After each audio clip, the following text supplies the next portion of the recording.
বৃষ্টির জন্য যাবো কি যাবো না রথ দেখতে ভাবতে ভাবতে অবশেষে রথ দেখতে গেলাম ছেলেকে নিয়ে। সবেমাত্র গিয়ে দাঁড়িয়েছি, রথও চলে এলো। আমাদের এই মোড় মাথাটায় অনেকক্ষণ রথটা দাঁড়িয়ে থাকে। ছেলেও বায়না করে উঠে পড়লো রথে, হাতে আবার একটা পয়সা নিয়েছে ঠাকুরকে দেবে বলে। বেশ অনেকক্ষণ রথে চেপে ঠাকুরকে পয়সা দিয়ে প্রণাম করে প্রসাদ খেলো। সব বাচ্চাগুলো একবার করে রথে উঠছিল আর ঠাকুরমশাই দিকে সবাইকে প্রসাদ দিচ্ছিল। আর এখানটা যেহেতু মোড় মাথা, অনেক মানুষ এসে এখানটাতেই ভিড় করে দাঁড়ায় রথটা দেখবো বলে। ওই যে একটা বাচ্চা, সেও উঠছে রথেতে। কি যে মজা হচ্ছিল কি বলবো।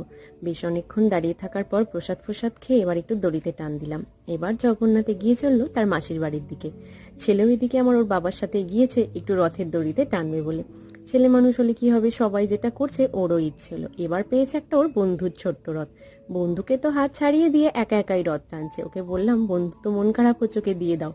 তারপরে কিছুক্ষণ রথ টেনে বন্ধুকে তবে দিল। ছেলে মানুষ কখন যে কি করে কি জানি।